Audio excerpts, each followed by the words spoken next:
Back to our channel Kavitha tales. So ఈరోజు నేను మీ ముందుకి బేకింగ్ సోడాతో కలిగే ఉపయోగాలను తెలియచేయడానికి మీ ముందుకు వచ్చాను.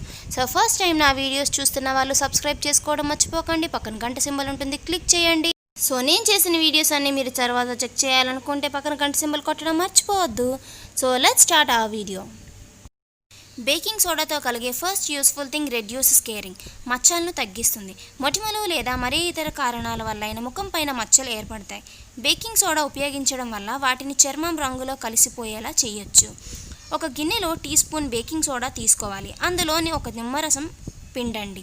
పిండాక ఆ రెండింటిని చిక్కగా మిశ్రమంగా తయారు చేయండి. ముందుగా మచ్చల చోట ఆ మిశ్రమాన్ని రాసుకోవాలి. మిశ్రమం మిగిలితే మిగిలిన చర్మానికి కూడా అప్లై చేసుకోవచ్చు. ఒక 2 minutes తర్వాత గోరువెచ్చని నీటిలో శుభ్రం చేసుకోండి. ఆ తర్వాత మరోసారి ఒక చల్లని నీటితో శుభ్రం చేసుకోవాలి. బేకింగ్ సోడా రాసిన తర్వాత చర్మం పొడిగా అనిపించినట్లయితే మాయిశ్చరైజ్ రాసుకోవాలి. వారానికి 1 లేదా 2 సార్లు ఈ ప్యాక్ వేసుకోవడం ద్వారా మచ్చలు క్రమంగా చర్మం రంగులో కలిసిపోతాయి. జుట్టు ఒత్తుగా ఉండాలని ప్రతి ఒక్కరూ కోరుకుంటారు. దానికోసమే రకరకాల ప్రోడక్ట్స్ను కూడా యూజ్ చేస్తూ ఉంటారు. మీరు కూడా అంతే కదా. అయితే ఓసారి మీరు బేకింగ్ సోడాను ప్రయత్నించి చూడండి, చక్కటి ఫలితం లభిస్తుంది. దీనికోసం 3 కప్పుల నీటిలో 1 cup baking soda, 20 drops of ఆముదం కలపాలి. ఆముదం అంటే క్యాస్టర్ ఆయిల్ అండి. ఈ మిశ్రమాన్ని షాంపూ మాదిరిగా ఉపయోగించుకోవాలి. ఈ మిశ్రమాన్ని స్కాల్ప్కు మసాజ్ చేసుకోవాలి. 2 minutes తర్వాత తలను మరోసారి నీటితో శుభ్రం చేసుకోవాలి. ఆ తర్వాత హెయిర్ కండిషనర్ రాసుకుంటే సరిపోతుంది. బేకింగ్ సోడా ఉపయోగించడం ద్వారా జుట్టుపై ఉన్న రసాయనాల ప్రభావం పడకుండా చూస్తుంది. అలాగే సహజమైన నూనెలను తొలగించకుండా మురికిని మాత్రమే తొలగిస్తుంది.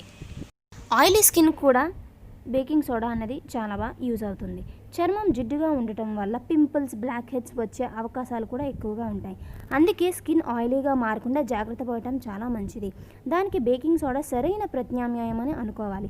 ఎందుకంటే ఈ ఫలితాన్ని పొందడానికి మీరు చేయాల్సిన చిన్న ప్రయత్నం, టేబుల్ స్పూన్ బేకింగ్ సోడాలో టీ స్పూన్ఫుల్ నీరు పోయాలి. అంటే ఒక పెద్ద చెంచాడు బేకింగ్ సోడాలో చెంచాడు నీటిని కలపాలి. ముందుగా చర్మాన్ని క్లెన్జర్తో శుభ్రంగా చేసుకొని పొడిగా తుడుచుకోవాలి. అంటే డ్రైగా చేంజ్ చేసుకోవాలని అర్థం. ఆ తర్వాత బేకింగ్ సోడా నీరు మిశ్రమాన్ని ముఖానికి ప్యాక్లా వేయాలి. కళ్ళ చుట్టూ ఉన్న చర్మానికి బేకింగ్ సోడా తగలకుండా చూసుకోవాలి.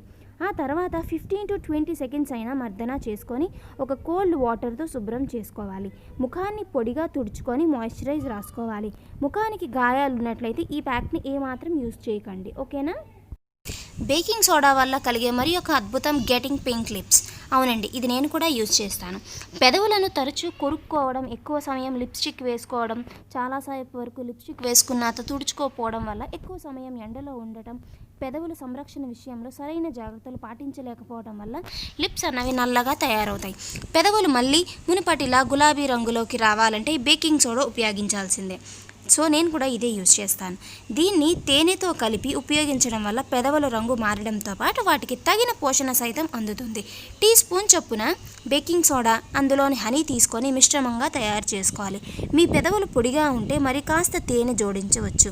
ఈ మిశ్రమాన్ని పెదవులకి అప్లై చేసి సున్నితంగా వేళ్లతో గుండ్రంగా తిప్పుతూ రుద్దుకోవాలి. మర్దన చేసుకున్న అనంతరం గోరువెచ్చని నీటితో శుభ్రం చేసుకోవాలి. లిప్ బామ్ రాసుకోవాలి. దీనివల్ల మంచి ఫలితాలు ఉంటాయి. మరొక యూస్ఫుల్ థింగ్, మోచేతులు మోకాళ్ళ నలుపు తగ్గడానికి ఇది బాగా యూజ్ అవుతుంది. మోచేతులు మోకాళ్ళ వద్ద చర్మం అందంగా ఉండటం సౌందర్యానికి ఏమాత్రం కొలమానం కాదు. కానీ మిగిలిన చర్మంతో పోలిస్తే అక్కడి చర్మం కాస్త డార్క్గా ఉంటే అది చూడటానికి అంత బాగోదు. అందుకే అక్కడ చర్మం లైట్గా మారడానికి బేకింగ్ సోడా ఉపయోగించవచ్చు. దీనికోసం మనం బేకింగ్ సోడా, బంగాళదుంప మిశ్రమాన్ని ఉపయోగించాల్సి ఉంటుంది. చిన్న సైజులో ఒక పొటాటో తీసుకొని సన్నంగా తురుముకోవాలి. ఈ తురుము నుంచి రసాన్ని వేరు చేయాలి. బంగాళదుంప రసంలో టీ స్పూన్ బేకింగ్ సోడా కలపాలి. ఈ మిశ్రమాన్ని దూదిని ముంచి దానితో మోకాళ్ళు, మోచేతుల దగ్గర రాసుకోవాలి. 10 minutes తర్వాత ధారగా పడుతున్న నీటిని కింద దీనిని శుభ్రం చేసుకోవాలి. ఆ తర్వాత మాయిశ్చరైజరింగ్ సన్ స్క్రీన్ రాసుకోవాలి. వారానికి 2 సార్లు ఈ చిట్కాని పాటించడం ద్వారా అక్కడి చర్మం లైట్ టోన్లోకి మారుతుంది. ఈ చిట్కాను అండర్ ఆర్మ్స్, ఇన్నర్ థైస్ వద్ద ఉన్న నలుపును తగ్గించుకోవడానికి కూడా యూజ్ అవుతుంది. మెడ మీద ఏర్పడిన నలుపు మచ్చలను తగ్గించడానికి కూడా ఇది బాగా యూజ్ అవుతుంది. టేబుల్ స్పూన్ బేకింగ్ సోడాని టీ స్పూన్ నీటిలో కలిపి మెత్తని పేస్ట్లా తయారు చేసుకోవాలి. ఈ మిశ్రమాన్ని అప్లై చేసుకునే ముందు మెడని క్లీన్గా సబ్బుతో క్లీన్ చేసుకోవాలి. టవల్తో డ్రైగా తుడుచుకోవాలి. అట్లా తుడుచుకున్న తర్వాత ఈ బేకింగ్ సోడాను మెడకి రాసుకోవాలి. 15 to 20 మినిట్స్ తర్వాత చల్లని నీటితో శుభ్రం చేసుకోవాలి. దాని తర్వాత మాయిశ్చరైజర్ని అప్లై చేయండి. ఈ చిట్కాను మెడ వద్ద మీ శరీర రంగులో కలిసేంత వరకు ప్రతిరోజు పాటించండి. ఆ తర్వాత వారానికి 2 సార్లైనా పాటించడం ద్వారా స్కిన్ రంగు ఎప్పుడూ ఒకేలా ఉంటుంది. మరొక కొత్త వీడియోలో నెక్స్ట్ వీడియోతో మీ ముందుకు వస్తాను. So thanks for watching. నా వీడియోస్ నచ్చితే సబ్స్క్రైబ్ చేసుకోవడం మర్చిపోకండి. And bye.